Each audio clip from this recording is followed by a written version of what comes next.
Hello, traders. FX Collector here. So today is Wednesday. It is May 1st, and it is big news day today, as everybody probably knows. We have federal funds interest rate news coming out in a few minutes, so definitely a very big news event. Let's see. So is everybody hear me okay? Everything all good? Says I don't have a good.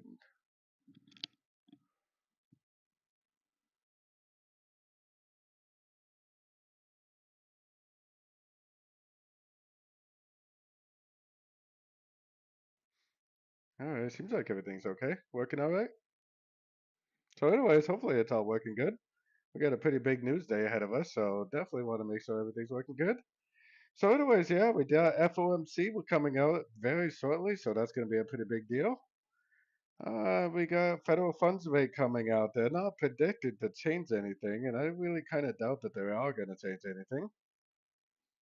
I think it's more likely they're probably going to keep things the same, but that definitely doesn't mean there's potentially not going to be some pretty good trades on the dollar pairs.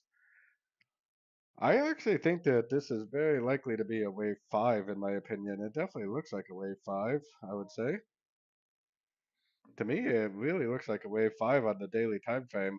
It looks like a one, two, three, four, and most likely we're going to go up and make a wave five, I think, at today's news is what I would recommend.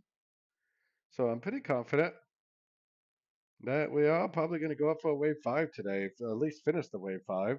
If you look at the DXY actually has a gap over here from last November. That's a pretty significant gap also. So we have a very big gap back here from November that still hasn't been filled, and most gaps on the DXY do get filled. So, and you can see that it very clearly looks like a five-way pattern to the upside to me. I think it is very likely to be five ways up. I think it is likely to go up, but I think the actual move for the day is very likely going to be down. I do think that the bigger move for the day is definitely going to be down on the dollar. So yeah, so kind of, I analyze the US dollar analysis and then I use that to, if I think that the dollar is going to go up, then I need to think the exact same thing about all the dollar pairs. I would think that the euro would go down, the pound would go down, the Aussie would go down, the Kiwi would go down, the CAD would go up, the Swiss would go up, and probably the yen would go up, and gold would go down. For me, the dollar analysis is by far the most important analysis that you can really do in the Forex market. I think this is very, very clearly a 1, 2, 3, 4, 5 right here. I think we are most likely in a wave four. You go down to around the 1 hour time frame, it really looks like a 1, 2, 3 right here. I think this is likely to be a wave four. Maybe initially it will pump down a little bit, but I think the move is going to be up. Now, whether or not the move actually holds up is a different story for me. I mean, I'm not really convinced that the move up is going to hold. I think it's more likely that it's actually going to end up going back down, maybe during the press conference. But I do think it is very likely to go up. I think that DXY is likely to go up until this gap. Probably end up looking something along those lines, I would say. So hopefully that's how that works out. So if we think that's what's going to happen on the US dollar, then we would also have to think pretty much something pretty similar on the US dollar pairs. So if I think the dollar is going, oops, hold on a second, I want to move that around. So if I think the US dollar is going up, then I would also have to think that this is probably going to go down. Now, whether it's actually going to go down all the way to these lows or not, I actually do not think so. I think it's just going to be part of an ABC crescent to the uptrend.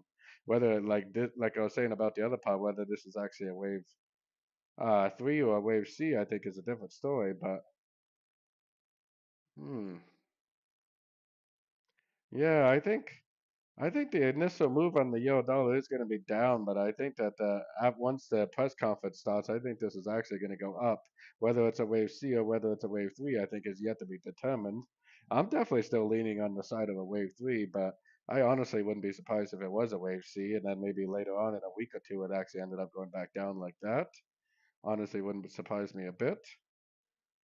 I mean, it definitely looks like a complete ABC crescent on the 1 hour time frame, which would kind of make you think that it would just keep on going up. But yeah, I don't know. I think it's more likely to go down, probably make some sort of a spike reversal type situation. It might even spike down really dramatic too. So we're gonna see what that looks like. That's definitely what I'm leading towards, is a spike to the downside and then probably a reversal from there. Definitely seems like the most likely scenario. especially when you start looking at some of the other dollar pairs. The euro is actually quite strong today, but the pound dollar to me looks extremely clearly that it needs to go down. But it moved down. It's probably not going to hold. It's probably going to be a spike reversal type situation. It may hold for a short amount of time. It may actually, go down and then maybe take a half an hour to start working its way back up. And then when the press conference starts, I bet it's going to be pretty much all the way back up to the starting line. And once that goes on, I bet it's actually going to end up drifting back up because to me, I still think this is a correction to the uptrend. So kind of the same thing on all of them. Whoops, what does that? So yeah, kind of the same type of situation on all of them. I think this is more likely going to go down, but I think it might just go down to like the 61.8, maybe grab that Fibonacci level. And then I do think that the direction is very likely to be up for the day. Definitely seems like it should be up for the day. Kiwi dollar, same type of thing. I think that, yeah, maybe it could go up a little, but I think the reaction is going to be downs and then probably back up. Yeah, I don't really think they're going to change anything. I mean, nobody's really expecting them to change anything. If they do change anything, then yeah, that's probably what's going to really surprise the market. US dollar CAD, I think, is likely to go up, maybe grab the 78% fib, maybe even overshoot the 78% fib, and then I think it's likely to go down from there. And US dollar Swiss, yeah, well, the US dollar Swiss, we have to remember, is in a big uptrend on the higher time frames. But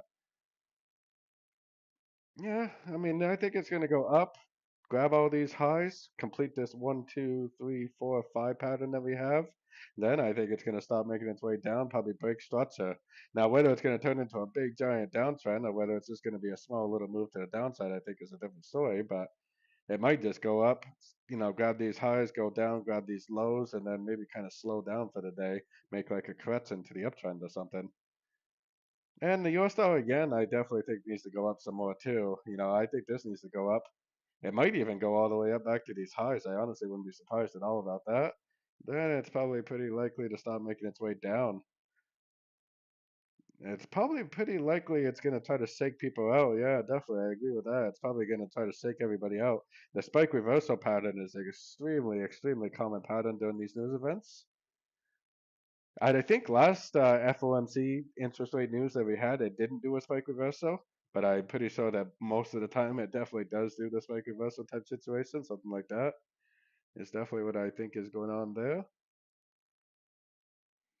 This isn't a normal live stream. We're here for one reason today, and that is for the US dollar analysis because we are here for the FOMC.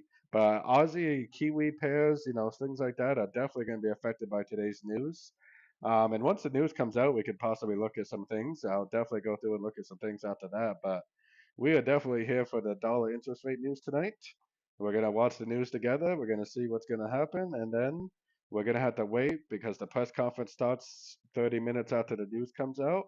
And then during the Q&A version of the press conference, which is usually about 30 minutes into it, that's when you're likely to see the real move for the day. So we have 4 minutes until the dollar news comes out. But after the dollar news comes out, we will have time to maybe check some things out. Boy, gold is already going down pretty strong. Maybe gold knows something that the market doesn't. Boy, the SCK looks like it's like right on the verge of going down. I'm kind of wondering if it really is going to do a spike reversal or not, but yeah, I think it is. I mean, based on all these other dollar pairs, yeah, based on all these other dollar pairs, I think that they are very likely to do something like that. So, anyways, let's see.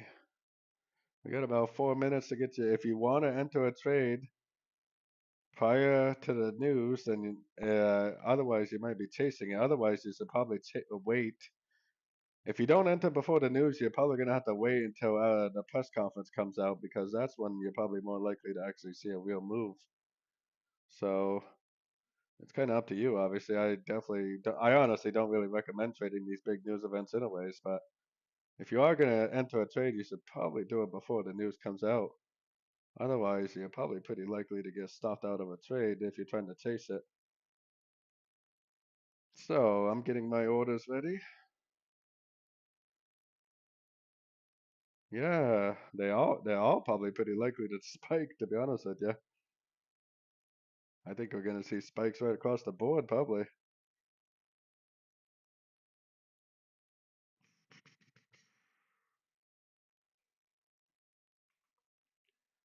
See here. So I am a trader, which basically means that I do trade my own analysis. So sometimes during these live streams, you do see me a little distracted because I am a trader and I definitely do trade my own analysis. So definitely, and I did let everybody in my membership know this morning, before we even started this live stream, I let everybody in my membership know what my plan was for the trading news today. So anyways, yeah, all right. So let's see what happens. I really do think there's probably going to be two reactions to the news. I don't really think it's just going to move and then that's it for the day. I think there's probably going to be two reactions. Either it's going to spike up and then go down, or it's going to spike down and then go up, which I think it's more likely to spike down and go up. Or maybe it'll just keep on going down because we do have to remember the trend is down on all the dollar pairs for sure. So we'll see. I definitely think the dollar needs to go up. Now, it doesn't mean that it might not go down and then up like that. I mean, that definitely could be possible, for sure. But I do think the dollar needs to go up, and if the dollar goes up, like I said, the euro dollar will go down, the pound will down, Aussie down, Kiwi down, dollar CAD up, dollar Swiss up, dollar yen up, and probably gold and silver will be down. We'll see. I guess we got not very long. We got 1 minute until the news is coming out. Let's go down to the sort of time frames. The only thing that kind of throws you off a little bit is this kind of looks like a trend, but I think you could also call, I mean, it looks like a 1, 2, 3, 4, 5, which makes you think that this is an ABC cuts into the uptrend, which is definitely possible too. So this literally could spike down in a matter of seconds and then be over with. So we gotta definitely be careful, that's for sure. This might be a pretty volatile situation. All right. Uh,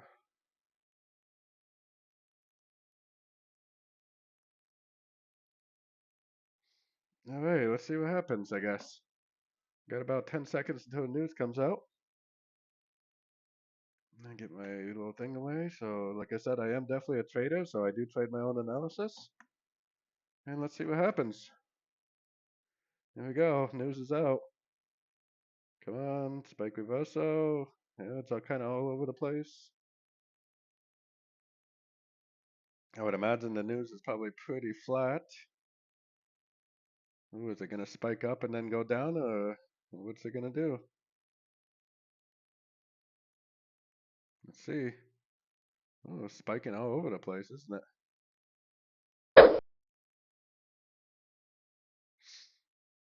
Let's see. Here we go.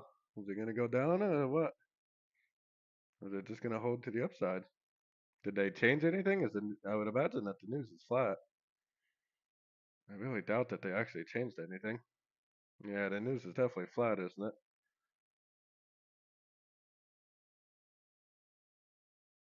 Yeah, came out 5.5, so definitely no change to anything. I definitely was thinking that the yo and everything would go up. I just was wondering if it would go down first. Let's see, we gotta give it a few seconds to decide whether this is gonna do anything or not.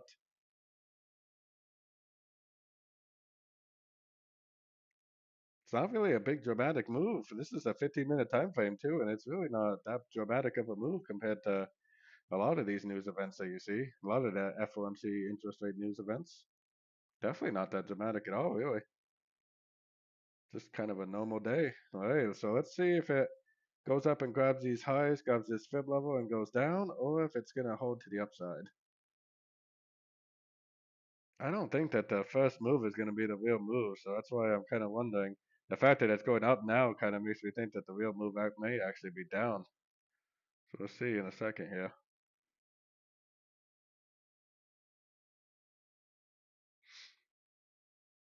Give it a little bit of time and see, huh? What's the dollar doing?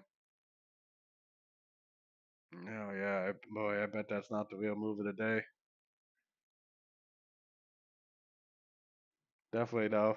You don't want to hold on to a trade. Yeah, it's probably going to be a bull trap at this point. I really doubt that's the real move of the day. I think the dollar needs to go up, but the fact that they didn't change anything, I mean, pretty much everybody knew that they weren't going to change anything, so it's really not that surprising to anybody. I don't think that the news came out flat. I pretty much think that anybody that knows anything about trading probably knew the news was going to come out flat. No, I don't know. It might not be a bull trap. Like I said, I think everybody might be in agreement. So if everybody's in agreement, it might just go up, which is definitely what I was thinking in the long run. I just thought maybe we'd have a nice little bear trap first. I mean, on the higher time frames, you can watch my YouTube videos for quite a while now, and I think that this is probably, I still think this is likely to go up in a big way on the daily. So if it goes up, I mean, it's doing exactly what I think it should do. It's just we didn't get the bear trap that I was hoping to get, which we still may. But it looks like it's holding now, doesn't it? Definitely looks like it's holding.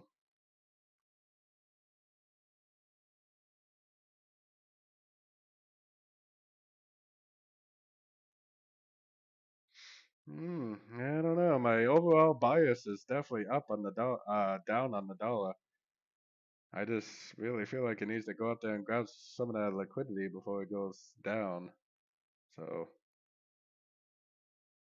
yeah, I don't think it. I honestly don't think it's gonna hold either at this point. But let's see. Move that stop loss a little bit just to make sure.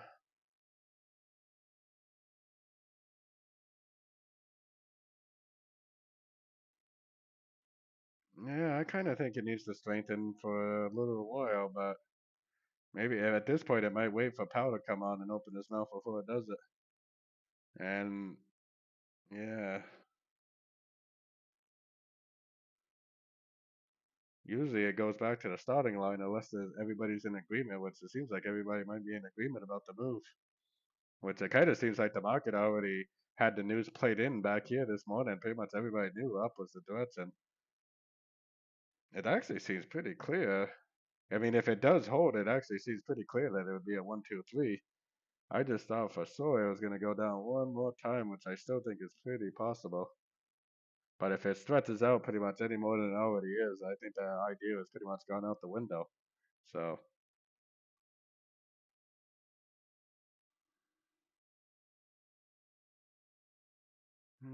yeah, pretty slow going so far.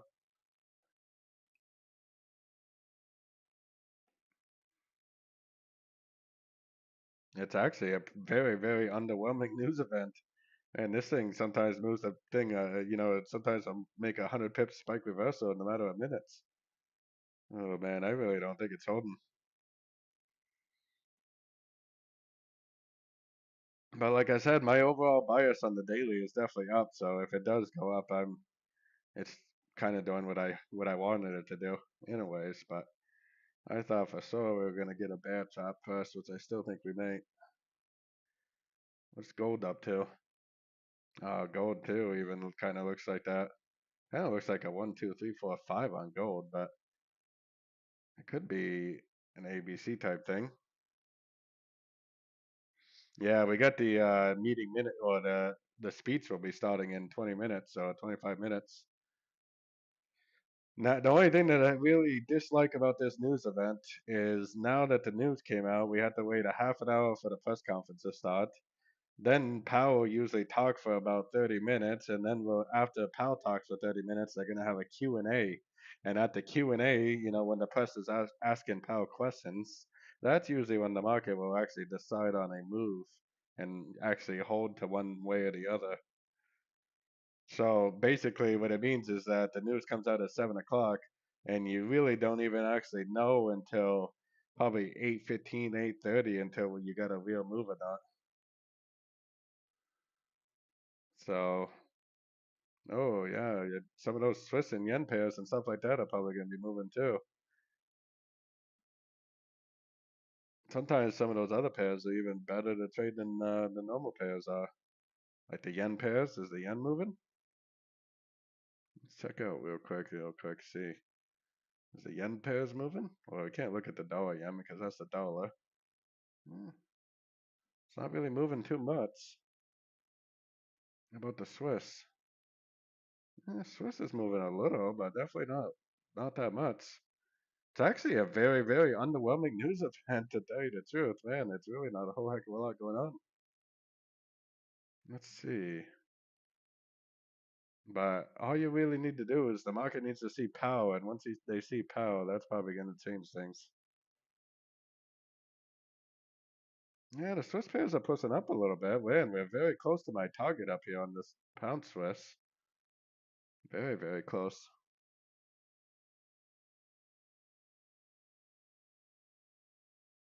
Did the Euro Swiss break that high yet? Almost. Very, very close to breaking the high. Man, I think a lot of people are on TradingView right now. It's awful laggy. Let's see. Did the Aussie pairs move much? It was a good idea to get out of the Aussie, I think. Well, surprisingly, things are not really moving too much yet, are they? Everybody's waiting for Powell and everything. Yeah,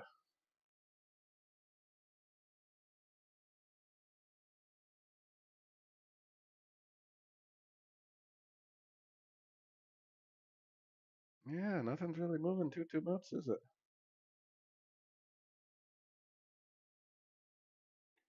Hmm.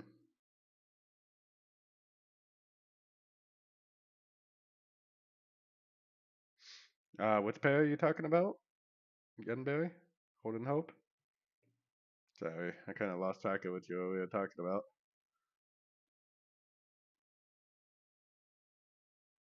Oh, the man of the hour? Yeah, I know. He's coming. He's getting ready right now. Probably going over his speech right now, getting ready. We're almost all the way back to the starting line, which is, boy, I mean, it doesn't really matter what direction it goes, boy. It almost always goes back to the starting line. I feel like you could put a limit order up here and put a limit order down there, and whatever direction it went, it would probably go back to the starting line, and it would probably pay you pretty well just by doing that alone. I mean, if you had a sell limit order at that high right there, and then you take profit was back at the starting line, that would probably be a pretty profitable strategy to tell you the truth, because it happens basically every single time.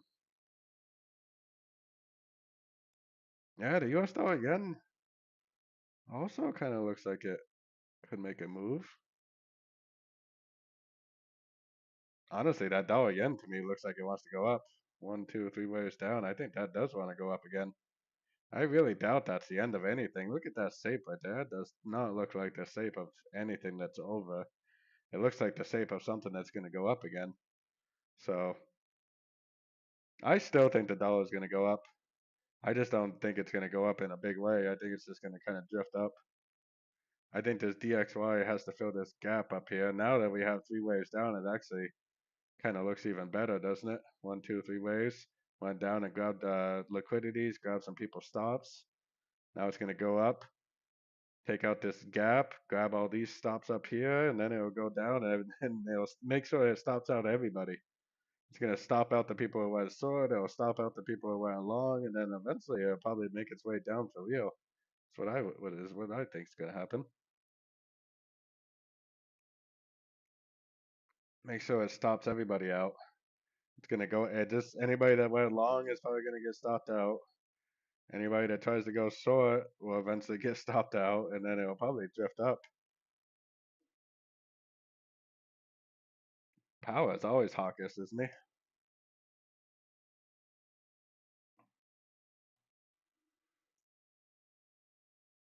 At least he has been over the last couple of years.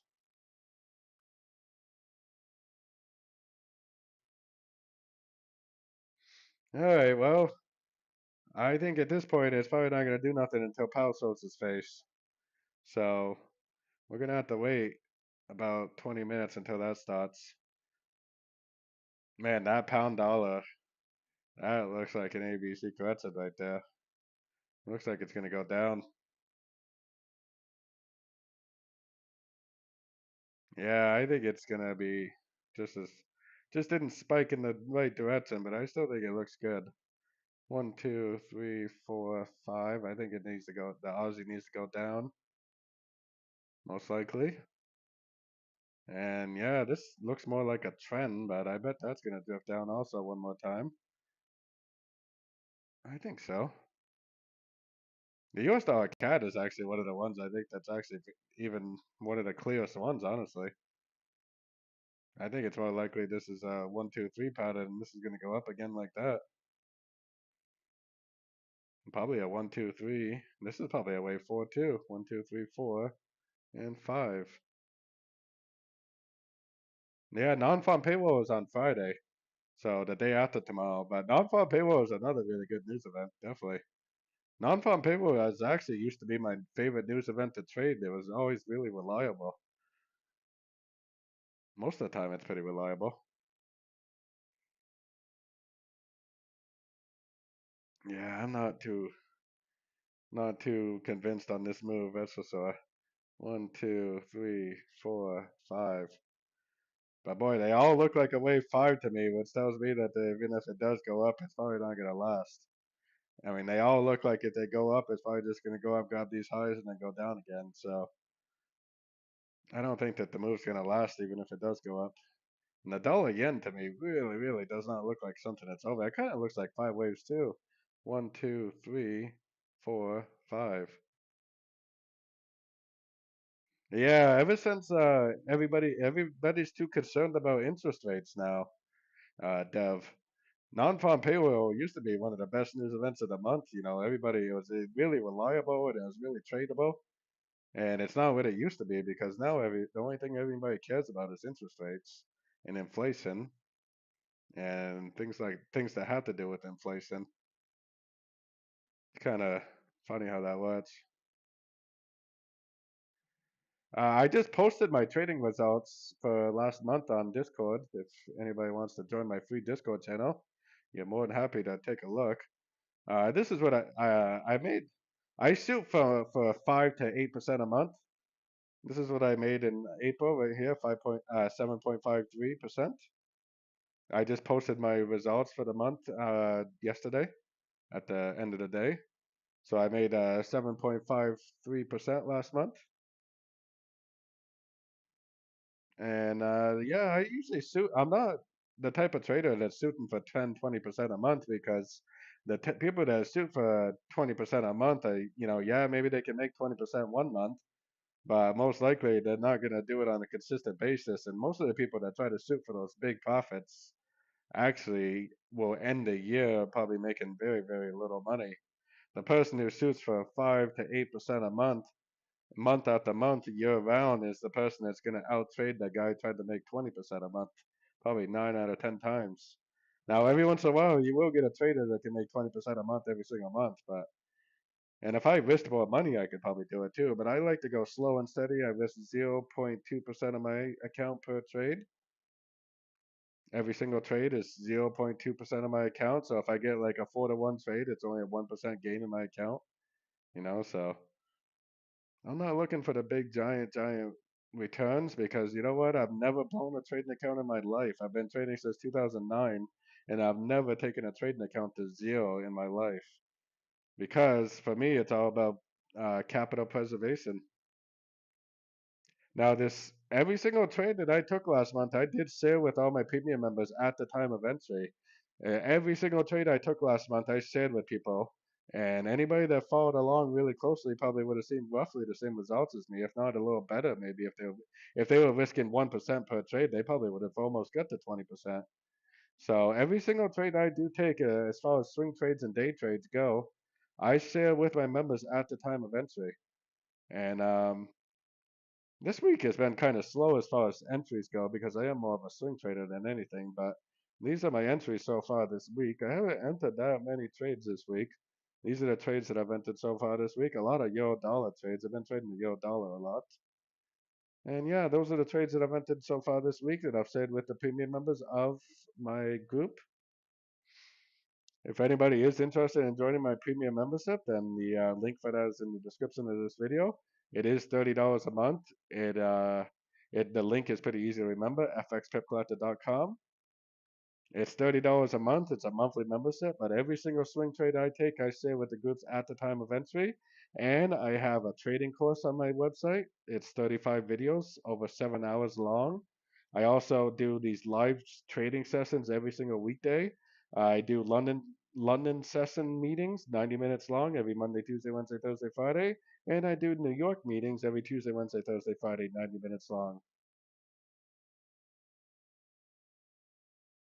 Yeah, well, people that are making 10% a day are probably going to be the people that end up not making money in the long run. I hate to tell you, even people that 1% a day, yeah, I could make probably 1% most days too if I risked more money, but I'm a very low risk trader. But I honestly think if you think you're going to make 10% a day, then you're probably doomed for not making any money in these markets. If you're making 10% a day, then you're out trading 99.9% of traders, and I don't really know if you're that good of a trader. I don't really know. Maybe you are, but there's only a handful of people in the world that can trade even remotely close to that.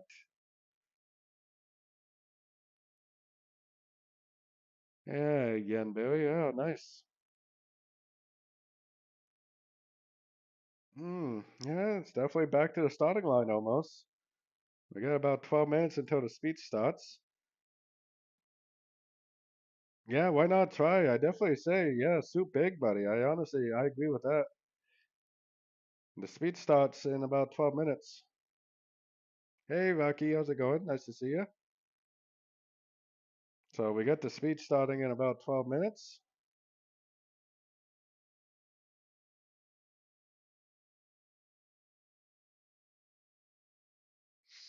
Yeah, well, my idea is to slow and steady wins the race, man. Big time. Slow and steady. You don't 70%. Yeah, that's not gonna work in the long term. Yeah, I trade with 30 to 1 leverage, but I don't ever use all my leverage. I definitely don't use my margin. I only use a small percent of my margin. Yeah, I got 30 to 1 leverage. It's a FX broker. I think everybody in the UK, the US, Canada, and Australia, pretty much everybody is required to have 30 to 1 leverage unless you're using a broker that's in some strange place that you may not be able to trust. Yeah, let's see. Yeah, boy, the S&P 500 didn't do much, did it? I think it needs to keep going down still. I still think the S&P 500 should go down more. I think it needs to go down to the 4830, and then I think it needs to go up from there. So I'm definitely thinking that the S&P 500 will keep going down. I bet this is probably just a crutch. It does have 5 waves, so I'll give you that. Maybe it's going to stretch out into a bigger crescent like that before it goes down. But I do think the S&P 500 will go down.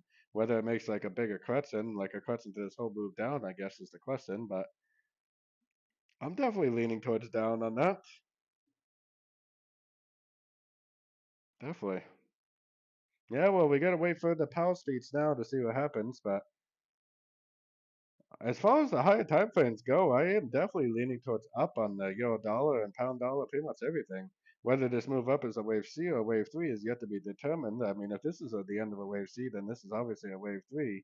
But we don't really know whether or not this is really a wave C right here, that it's actually complete. Especially with the three-way pattern that we got on a lot of these pairs.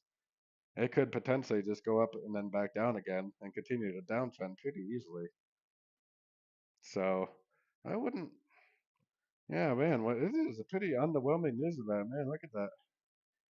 How many pips did we move on the euro dollar from top to bottom? 20 pips. That is pretty pitiful when the FOMC causes a 20 pip spike. Holy mackerel, that is very, very, very pitiful. Wow. Look at the pound dollar though. Look at that 1, 2, 3 shape. The Aussie CAD and the dollar is actually very correlated. So yeah, the Aussie CAD and the dollar are pretty correlated. I personally think it's going to keep going up just because of the shape we got. Don't pay attention to this arrow right here. I think it's going to keep going up. I kind of feel like it. I mean, yeah, maybe it'll go up, take out these highs, and then go down from there because it still looks very overlapping. It looks like impulsive down, and this whole thing right here looks extremely overlapping. But if it is going to go down, then I think it's probably likely to go up, grab these highs before it goes down. So I'm leaning towards up on the Aussie cat still. But as far as today goes, I think down is the direction today. One, two, this is like a five-way pattern. A, B. I think it's going to go down, make a wave C, probably 50%, maybe 61%, and then up again. Yeah, the news is pretty boring, isn't it, man? Big time.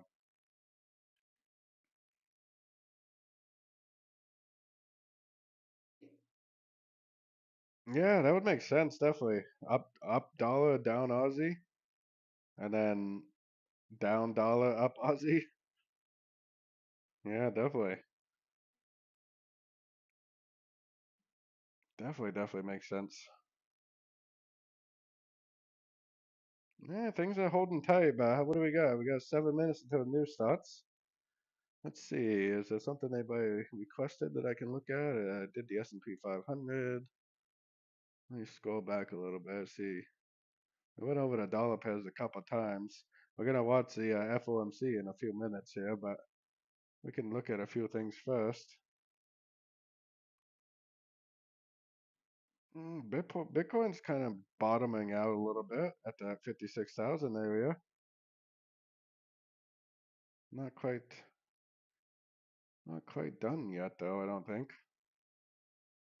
Yeah, I really doubt that's over.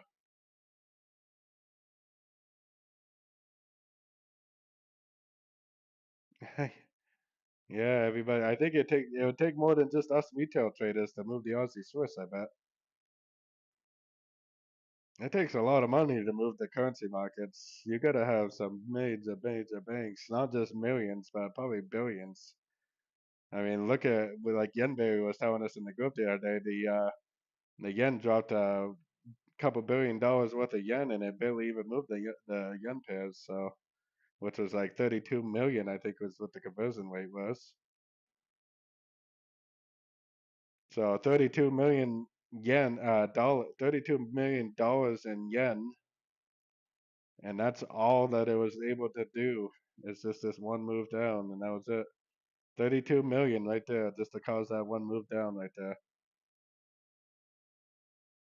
5 trillion yen, which I think we did the conversion, and 5 trillion yen is right around $32 million.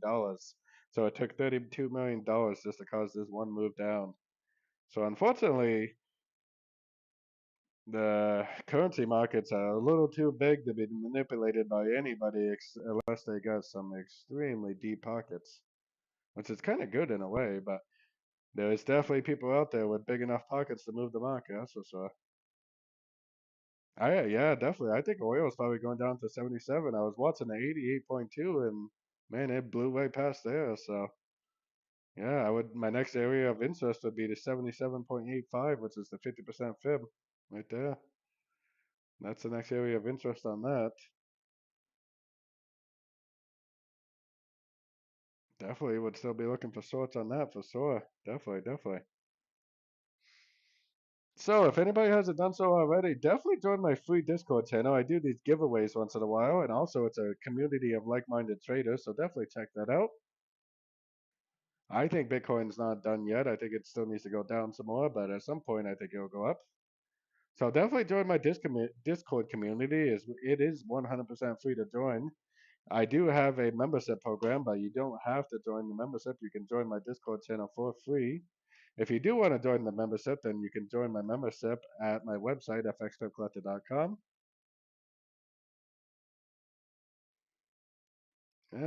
What pair did you say? Oh, the Yo Swiss. Ah, this is the guy who said he could make 10% a day. Come on. Holy mackerel. I would be looking for longs on the Yo Swiss right now. I would definitely be looking for longs. But we are approaching the previous highs, so I mean, I do think that we may be getting close to a pullback. But I think we could make a pullback at some point, and if it does break structure, then yeah, I would definitely say a bigger pullback is in store. And we are at a Fibonacci level too, so you might get lucky. This move up right here could be a wave 5. 1, 2, 3, 4, 5, and then go down like that. So you might get lucky on that one for sure if you hold on. Aussie Kiwi, I just exited my Aussie Kiwi trade today. We held on to this trade for about a week and a half and made a 6.2. We made a 6.2% reward on this, 6.2 hour risk to reward on this trade. And this was a trade that I said with my members at the time of entry. And my entry was right here. And I exited right here. So that was a beautiful trade. Very, very nice trade. I think it might keep going up on the higher time frames, but I think it needs to go down before it goes up. I think it needs to make a correction, and then I think it's gonna go up some more. It might even be a wave 3. That's why I have wave 3 and wave 5 marked here, because it could be a wave 5. There might be like a hidden 1, 2 down here somewhere. 3, 4, and this is a wave 5. But it could also be a 1, 2, 3, because there's really no structure break. So that looks like an independent trend. That's an independent correction. I kind of I kind of think, yeah, I kind of agree that it might go down for a day or two, but I think it's going to go up overall. Probably like that. So I'm going to be looking to get long on this again at some point very, very soon. So we got the old Powell speech starting in a couple of minutes, which is going to be good because then I can watch the speech instead of sitting here talking to you guys, and we can see what happens to the dollar pairs. So let's switch back to the dollar pairs real quick because that's kind of why we're here today. Let's start off with gold again because I see people talking about gold. Yeah, I mean, it definitely might not be a wave 4, but that's kind of what it looks like to me. It is. Definitely looks like a wave 4. I would put my Fibonacci from here to here, and we are right at the 50%. But boy, I mean, that could keep going up. If anybody's seen my gold videos lately, then you definitely know what my outlook on gold is. My outlook on gold is $2,550 or higher, potentially even higher than that, actually. Potentially a lot higher than that. So if this does just keep on going up, it would not surprise me at all. But it still kind of looks like a wave 4 to me. It looks like a 1, 2, 3, 4, and then down one more time for a 5. Yeah, it definitely could go up to the 61, and then we could have like a little top bottom. This 50% also has a pretty decent amount of area right there too. Look at it. That's a pretty decent amount of stuff right there. Oh, hey, Hammy, you want the US 100, don't you? Let's check that out for you real quick. And then we'll start the power speeds in a little while. Ooh, we definitely got a breaker structure. Nice breaker structure. Oh, you were long on that thing, weren't you? I saw your screenshot earlier. Did you hit your? You must have hit your take profit on that. So yeah, yeah, that's awesome. I know you were long on that because I saw your trade. That's good. But I think overall this is going to go down again too.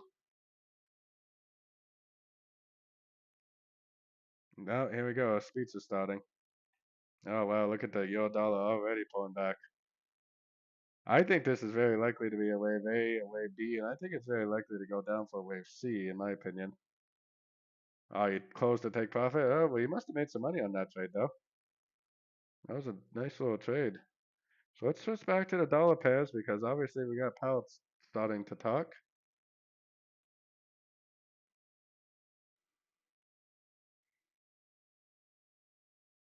Here he is. That's why I didn't have the video caught up to present time. Considerable progress toward our dual mandate objectives. Inflation has eased substantially over the past year, while the labor market has remained strong. And that's very good news. But inflation is still too high. Further progress in bringing it down is not assured, We need to have and a the path drinking game forward for is Powell's uncertain. speech. Every time he We are says fully committed inflation, to we returning take a inflation to drink. our 2% goal. Restoring price stability is essential to I achieve a think we'd be pretty sustainably drunk strong labor market if you that took a drink benefits every all. time Powell said the word inflation. Today, I the think you'd be pretty FOMC messed decided up. to leave our policy interest rate unchanged and to continue to reduce our securities holdings, though at a slower pace. Restrictive stance of monetary policy has been putting downward pressure on economic activity and inflation, and the risks I to personally achieving our think it is going employment to try to go and down one inflation more goals time. have moved toward better I balance still over the think that past is year. more likely, but maybe I'm just holding However, on to in hope. recent months, inflation has shown Yeah, a lack of definitely, further definitely. I probably progress will toward our for 2% sure once I look through objective, these pairs again. and we remain highly attentive to inflation risks. Man, the pound dollar to me is the I'll have one. more to say about monetary policy after The briefing pound, you the on euro, economic developments. the pound dollar to me is the one that really Recent seems like the indicators clearest. suggest that economic That it needs to activity go has down one continued more to time. expand at a solid pace. Oh Although yeah, here we GDP go. growth Nice moderated from pullback 3.4% starting. in the fourth quarter of last year to 1.6% in the first quarter, private domestic final purchases, which excludes inventory Kiwi made adjustment, five government ways up. spending, and One, net two, three, exports, four, five. and usually sends a clearer signal I on bet that would underlying go down demand, again too, though. was 3.1% in the first quarter, as strong as the second He's half not of gonna be. 2023. He's definitely not gonna be saying Consumer spending anything has been about lowering robust over interest the rates, past though. several So quarters, we'll even see as what that high means. interest rates have weighed on housing and equipment investment. He's definitely gonna be Improving supply talking conditions have potentially even supported about maybe resilient raising rates demand if he has and the to. strong performance of the U.S. economy over the past year. The labor market remains relatively tight, but supply and demand conditions have come into better balance. Payroll job gains averaged 276,000 jobs per month in the first quarter, while the unemployment rate remains low at 3.8%. Strong job creation over the past year has been accompanied by No, an yeah, increase in it's the just supply gonna of go up, workers, isn't it? reflecting increases in participation among individuals aged 25 to 54 years and a continued strong pace of immigration. Nominal wage growth has eased over the past year and the jobs to workers gap has narrowed, but labor demand still exceeds the supply of available workers. Inflation has eased notably over the past year, but remains above our longer run goal of 2%. Total PCE prices rose Definitely starting to get some 2.7% volatility. over the 12 months ending in March. I think we Excluding might the have to volatile believe food and what I energy see on the categories, daily time core frame. What's the PCE daily prices time frame is rose telling me up. 2.8%. It's the 1 hour time frame The that makes me inflation think it's data going to go received down, so and far this year have been we higher should than be paying expected. attention to the daily, not the Although 1 some hour. measures of short-term inflation expectations have increased in recent months, The longer-term daily is the inflation one that usually tells expectations the correct appear to story, remain that's for well sure. anchored, as reflected in a broad range of surveys of households, businesses, and forecasters, as well US as dollar data CAD to from me financial still looks markets. like it wants to go up. It The still Fed's looks like a monetary policy correction, actions but are guided by our mandate to I promote guess we'll maximum see. employment and stable prices for the American people. My colleagues and I are acutely aware that high inflation imposes significant hardship as it erodes purchasing power, especially for those least able to meet the higher costs of essentials like food, housing, and transportation. We are strongly committed to returning inflation to our 2% objective. No, The here we committee go. decided at today's meeting to maintain the target Back to the range for the starting federal line funds again. rate at 5.25 to 5.5%, and to continue the process of significantly reducing our securities holdings, Yeah, I'll though at just a turn that slower off. pace. We don't need to hear Powell, do we? Do you guys really want to listen to it?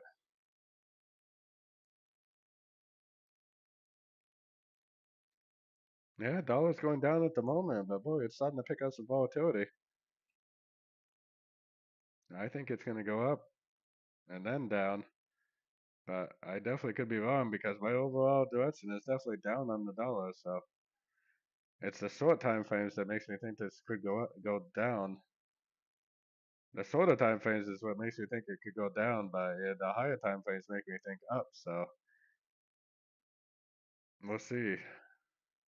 I honestly wouldn't be surprised if it did go up, which is kind of the opposite of what people are thinking, probably.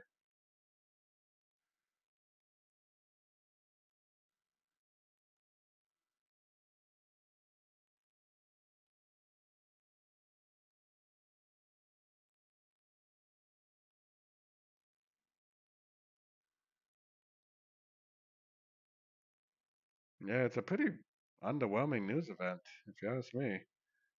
Even the pound dollar, with the pound dollar usually moves a lot of pips, only went 32 pips in the news.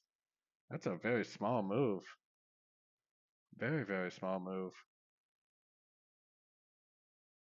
Yeah, I mean, I'm thinking the same thing about the Kiwi as all the other ones, which is I feel like this is a wave forward and it needs to go down one more time for wave five. I think it needs to go down, grab these lows, and then go up later on. But it might not even bother. It might just go. My overall outlook on the daily is up on every single one of these pairs. So my overall outlook on the daily is up on every single one of these pairs. So I honestly wouldn't be surprised if it did just keep going up. But I was definitely thinking that this was a wave forward and needed a wave five. So that's why I was still kind of sticking to that idea. But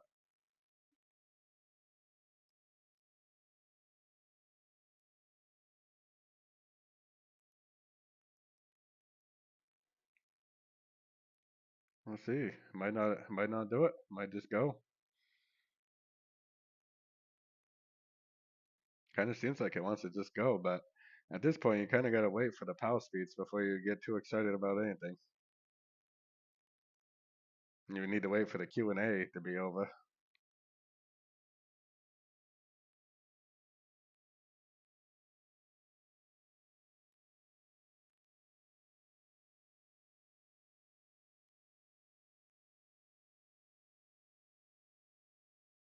Yeah, I see that my OBS is saying that my connection is not the greatest right now. Hopefully, it's not lagging too bad. Yeah, boy, it might just hold. Looks like it could hold to the upside. Might not be a wave forward. It might just keep going up. But like I said, if you've seen any of my videos over the past several weeks to several months, you know that I am very, very, very bullish on gold overall on the higher time frames. And basically, I've been getting a lot of crap about my videos lately, anyways, because everybody thinks I'm full of crap. But I honestly think this is what's going to happen on the dollar on the daily time frame.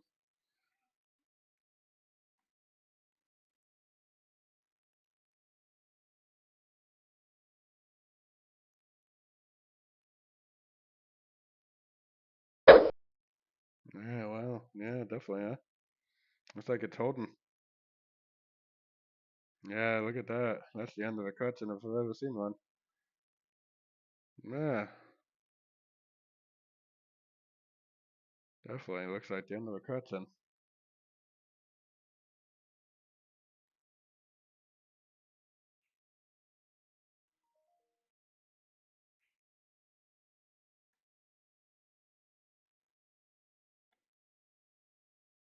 We still can't get too excited. Like I said, we gotta wait for the pound speeds. That's what's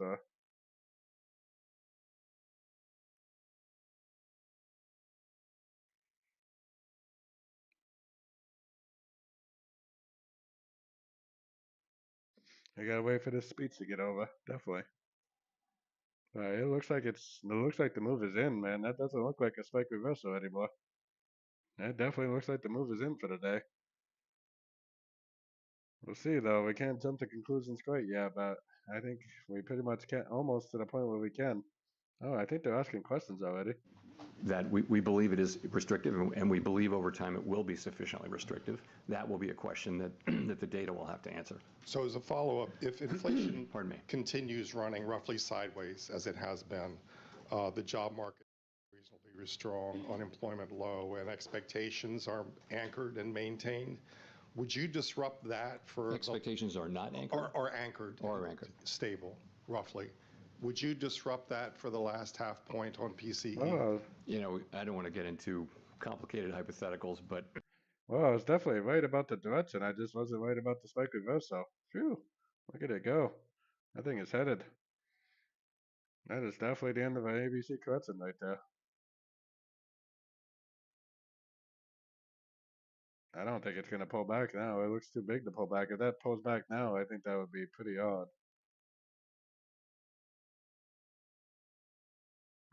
Yeah, I don't know about that. Looks like it's in. Looks like the move is in for the day.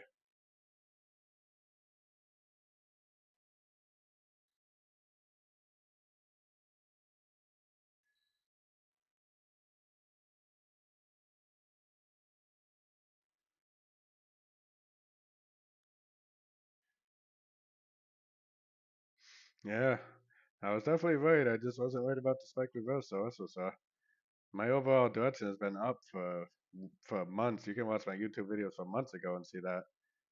I just was expecting a spike reversal, which I think the same thing happened last time. I was expecting a spike reversal, and instead of doing a spike reversal, it just kept on going. But we really can't jump to conclusions quite yet. But I mean, I think at this point, it looks like the direction is in. It kind of looks like it's going.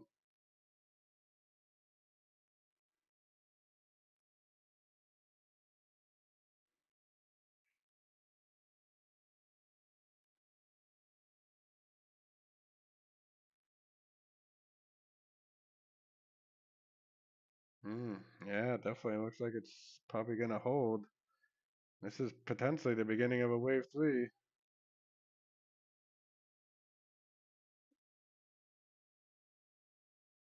Yeah, definitely. What's this guy saying? Fed sort of dropped its easing bias. Where are you standing on that? So on, let me address cuts. So obviously, our decisions that we make on our policy rate are going to depend on the incoming data, how the outlook is evolving, and the balance of risks, as always. And we'll look at the totality of the data. So I think, and we think, that policy is well positioned to address different paths that the economy might take.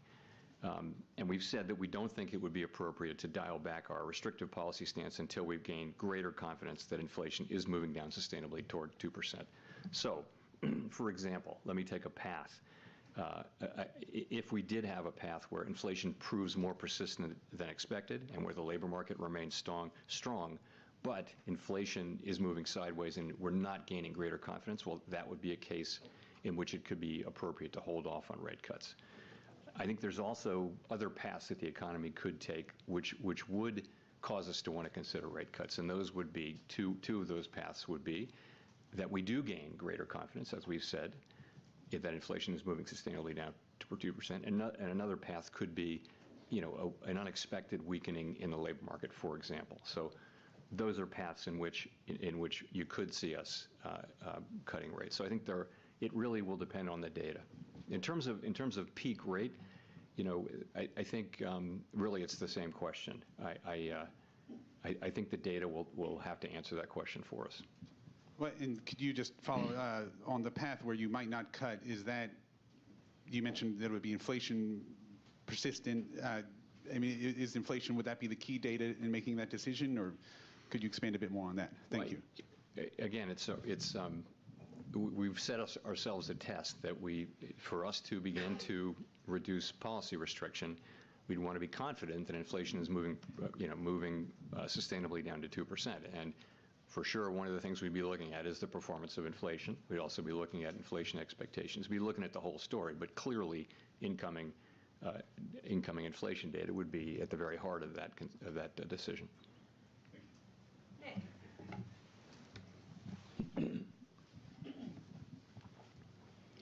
Nick Timrose of the Wall Street Journal.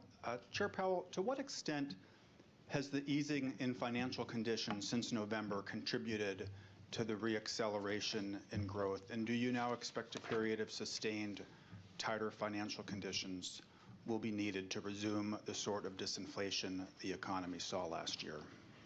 So I think it's hard to know that. I think we'll be able to look back, from down the road and look back and understand it better. If you look at, let's look at growth. Really, what we've seen so far this year in the first quarter is growth coming in about consistent with where it was last year. I know GDP came in lower, but you don't see an acceleration in growth. I mean, the thought would be that financial conditions loosened in December, and that caused an uptick in activity, and that caused inflation. Presumably, or tightening in the labor market. You don't really see that happening. What you see is economic activity at a level that's roughly the same as last year. So, what's causing this inflation, we'll have a better sense of that over time. I don't know that there's an obvious connection there, though, with the easing of financial conditions. In terms of tightening, you're right. I mean, rates are certainly higher now and have been for some time than they were before the December meeting, and they're higher, and that's tighter financial conditions, and that's appropriate given what inflation has done in the first quarter. You've said in the past that stronger growth wouldn't necessarily preclude rate cuts.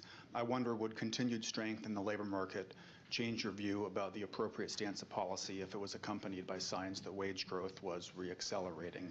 So I just want to be careful that we don't target wage growth or the labor market. And remember what we saw last year: very strong growth, a really tight labor market, and a historically fast decline in inflation. So and that's because we know there are two forces at work here. There's the unwinding of the pandemic-related supply side distortions and demand side distortions, and there's also monetary policy, restrictive monetary policy. So I wouldn't rule out that something like that can't continue. I wouldn't give up at this point on further things happening on the supply side, either because we do see that companies still report that there are supply side issues that they're facing, and also even when the supply side issues are solved, it should take some time for that to affect economic activity and ultimately inflation.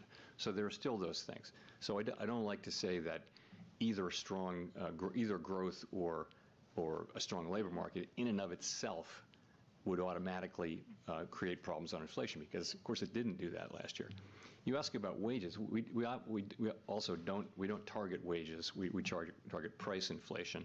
It is one of the inputs. The point with wages is, of course, we like everyone else like to see high wages, but we also want to see them not eaten up by high inflation. And that's really what we're trying to do, is to cool the economy and work with what's happening on the supply side to bring the economy back to 2% inflation. And part of that will probably be having wage increases move down incrementally toward levels that are more sustainable. Rachel. Hi, Chair Powell. Rachel Siegel from the Washington Post. Thanks for taking our questions. You talked about needing time to gain more confidence that inflation is sustainably moving back down to 2%. It's May now. Do you have time this year to cut 3 times, just given the calendar? Yeah, I'm not really thinking of it that way. What we've said is that we need to be more confident, and we've said, my colleagues and I today said, that we didn't see progress in the first quarter, and I've said that it appears then that it's going to take longer for us to reach that point of conference. So I don't know how long it'll take. I can just say that when we get that confidence, then rate cuts will be in scope, and I don't know exactly when that will be. And with hindsight, are there any signs that you can look back on now, looking at the reports from January or February or March, that suggested something more worrying than just expected bumpiness?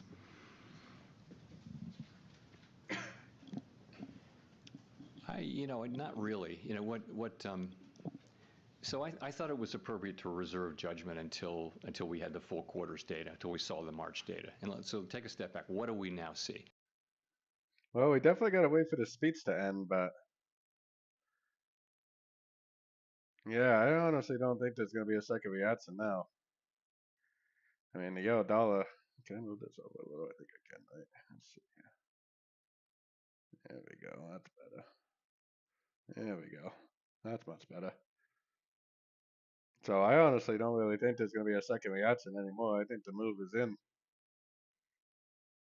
Definitely. I was definitely thinking the dollar was going to go up, which I still feel like the dollar is going to go up at some point, but yeah, look at the dollar. It might not.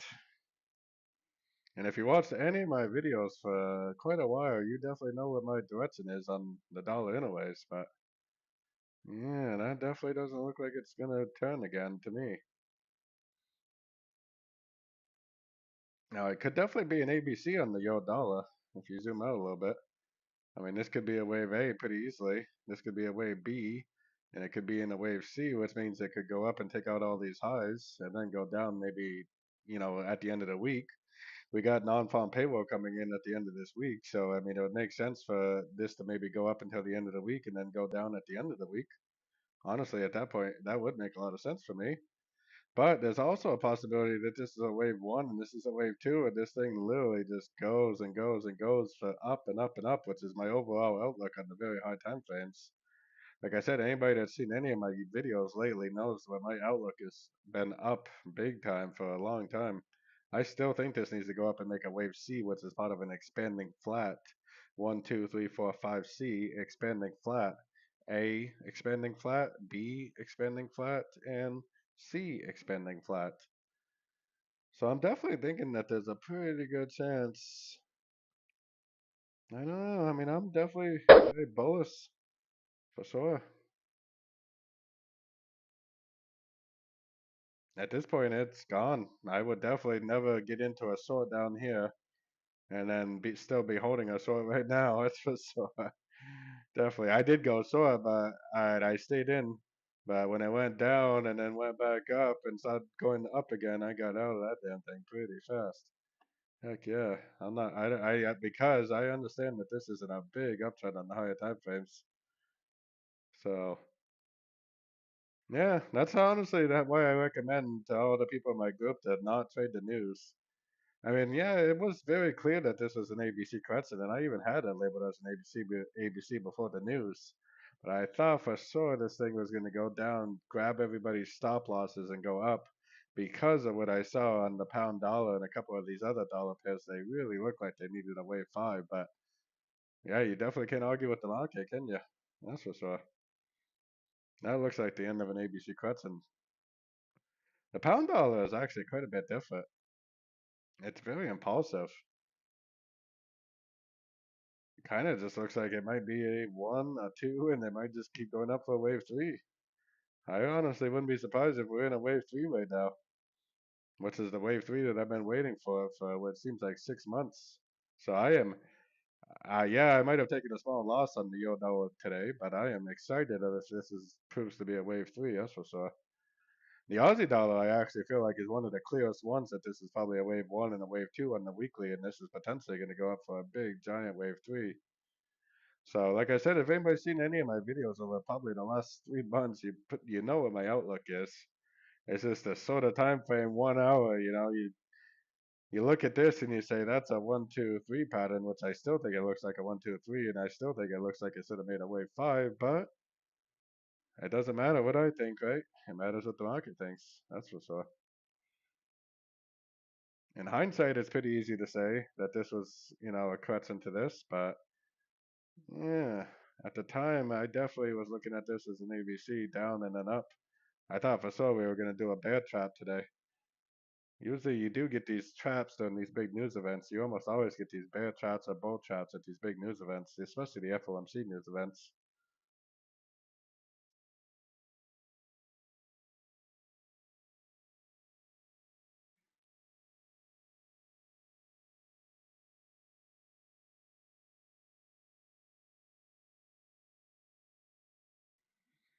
So yeah, I mean, geez, it definitely is going up. There's no doubt about that. Look at it. Look what this Kiwi is turning, 78%.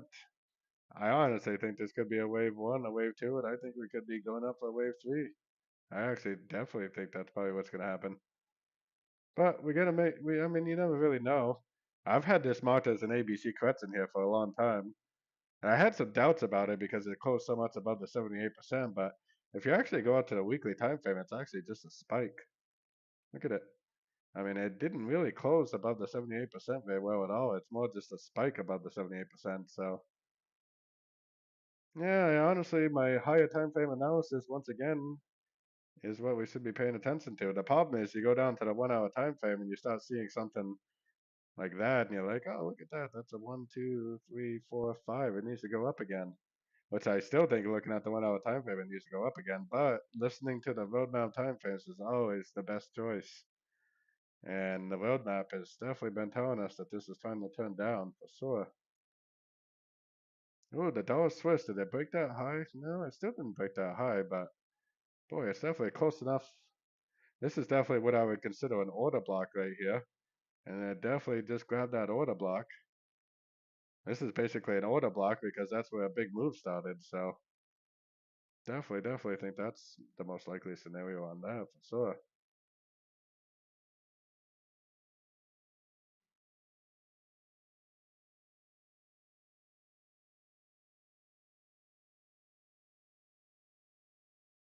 So yeah, definitely. Well, definitely I'm gonna wait for the speech to close. just to see. But I mean, at this point, it would be pretty surprising if this turned into a spike reversal. If this went like that, it would be pretty surprising. But I mean, you never know, I guess. And man, look at gold. I wonder if that's just a 5-wave correction. It's just like I don't know. It's 5 waves, obviously, but 1, 2, 3, 4, 5, and this is just a 5-wave correction that is possibly ending. So yeah, definitely. It's probably gonna. You never know. It could pull back, but I'm not gonna try to catch that falling knife. You know, you could try to go short as a scalp right up here, but that could be a pretty dangerous trade. I kind of doubt that it's going to trend too much more today, so maybe you could get a little bit of a pullback scalp entry. Let's see, are they winding down on this thing or what? In addition, I would say, you know, most forecasters, including our forecasting, was that that last year's level of growth was very high, 3.4% in, I guess, the fourth quarter, you know, and probably not going to be sustained and would come down. But that wouldn't be stagflation. That would still be to a very healthy level of growth. And of course, with inflation, you know, we will return inflation to 2%, and that won't be. So I don't see the stag or the inflation actually.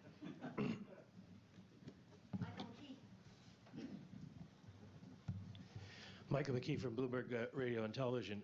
The vice chair of the FOMC said recently. What did the S&P 500 do? Did it make much of a move? The Aussie Kiwi is still going up. I had a feeling that I might regret getting out of that, but that was a hell of a trade, so I can't regret it too much. Oh man, look at that. Wow, that's going up pretty strong. Yeah, wow. Probably still a way B though, in my opinion. Yeah, I would say still a way B. I bet it's still a way B. I bet this is an A. I bet this is going to make a wave B. And then probably down again for a wave C.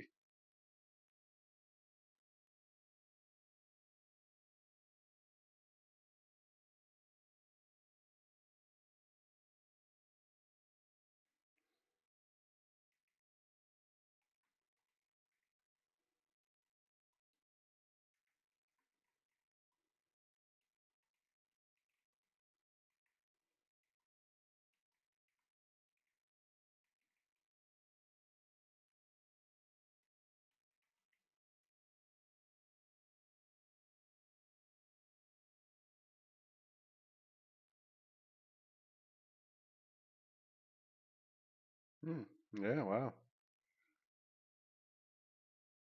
Yeah, the speech is winding down. We just had the candle close, the 8 p.m. candle close. 3 p.m. if you're in New York. Maybe we'll get a pullback now. I don't know if I would count on it, but definitely possible. Let's go down to a shorter time frame. See if we get the end of a trend? We could see the end of a trend, but boy, I kind of doubt it. Kind of catching a falling knife at that point.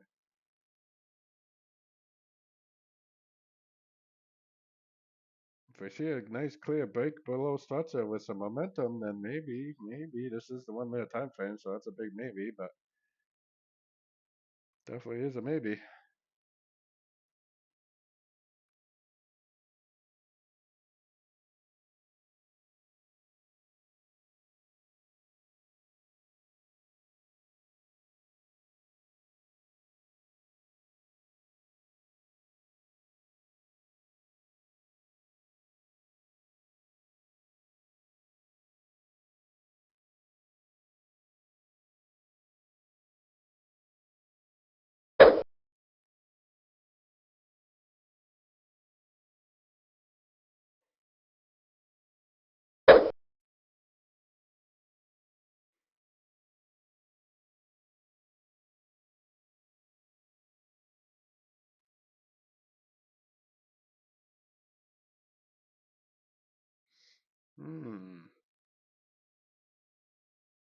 All right, how much longer we got on this speech? Usually about quarter past is when it's 3% over. can't be in a sentence with satisfied. So we will return inflation to 2% over time, but over time. and we think our policy stance is appropriate to do that. So if we were to conclude that policy is not sufficiently restrictive to bring inflation sustainably down to 2%, then that would be what it would take for us to want to increase rates. We don't see that. We don't see evidence for that. So that's where we are. Was there a discussion about a rate hike at all? So the policy focus has really been on what to do about holding the current level of restriction. That's part of the policy. That's where the policy discussion was in the meeting. Yeah, I wanted to follow on the 3%. Is there a time frame of persistent inflation that would trigger a rate hike? There isn't any rule. You can't look to a rule. These are going to be judgment calls. Clearly, restrictive monetary policy needs more time to do its job. And people really want them to say that there's going to be a rate hike. How long that will take and how patient we should be, it's going to depend on the totality of the data, how the outlook evolves. Victoria. Hi, Victoria Guido with Politico. You've talked about your commitment to being apolitical and nonpartisan, and I was just wondering, given that it's an election year, is the bar for rate changes higher close to an election? And similarly, is there a significant economic difference between, starting to cut in, say, September versus December? So we're always going to do what we think the right thing for the economy is when we come to that consensus view that it's the right thing to do for the economy. That's our record. That's what we do. We're not looking at anything else. It's hard enough to get the economics right here. These are difficult things, and if we were to take on a whole nother set of factors and use that as a new filter, it would reduce the likelihood we'd actually get the economics right. So that's how we think about it around here. And we're at peace over it. We know that we'll do what we think is the right thing when we think it's the right thing, and we'll all do that. And that's how everybody around here thinks. So I can't say it enough that we just don't go down that road. If you go down that road, where do you stop? And we're not on that road. We're on the road where we're serving all the American people and making our decisions based on the data and how those data affect the outlook and the balance of risks. And then is there a significant difference between, whether you start in, say, September versus December? There's a significant difference between an institution that takes into account all sorts of political events and one that doesn't. I mean, we still got to wait for the speech to end, obviously, which is what I've been saying, but at this point, gold looks like this right here is a wave 5 of wave 4, probably. And at this point, I would kind of think, unless this speech ends and this thing turns into a complete spike reversal, which I guess is definitely possible, I would think at this point, unless the speech ends and this thing just immediately goes down, it's probably going to go up for that high right there. But there's still a slim chance that this could be a spike reversal situation coming, but I think this chance is pretty slim at this point. Pretty slim. I'm watching it on the sort of time frames to see if we get a nice clear and break hold below structure, which it's trying.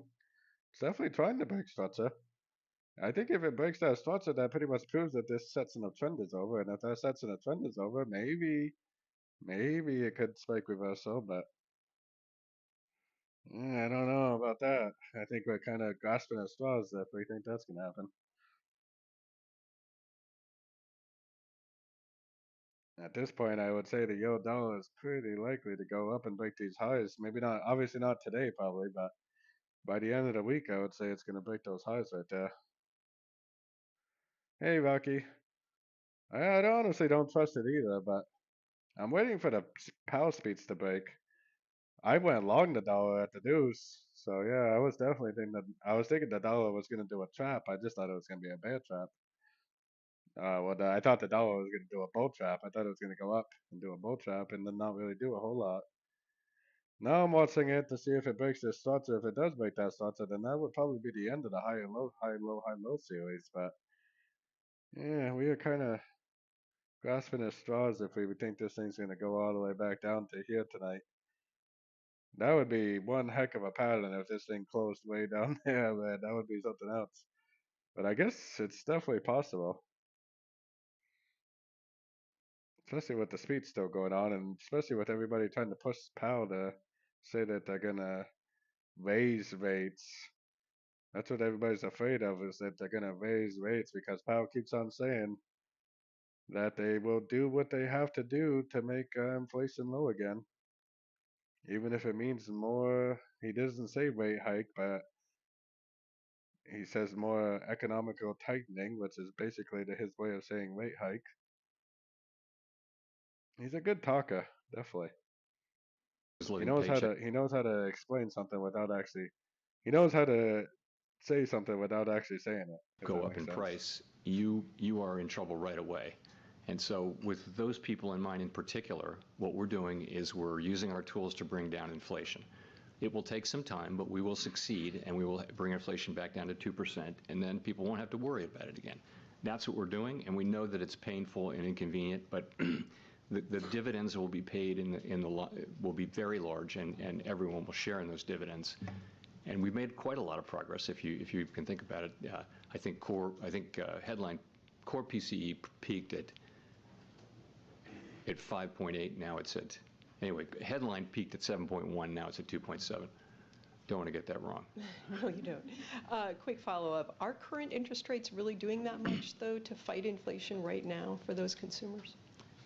Yes, I mean, I think that restrictive monetary policy is doing what it's supposed to do, and it's also in this case unusually working alongside and with the healing of the supply side. That was different this time was that a big part of the source of the inflation and the reason why we're having this conversation is that we had this supply side kind of collapse with shortages and bottlenecks and all that kind of thing.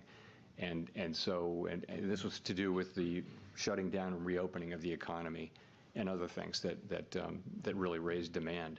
So many factors did that. So I think now you see those two things working together, the reversal of those supply and demand distortions from the pandemic and the response to it, along with restrictive monetary policy. Those two things are working to bring down inflation, and we've made a lot of progress. Let's remember how far we've come. And we have a ways to go. We've got work left to do, but we're not looking at the very high inflation rates that we were seeing 2 years ago.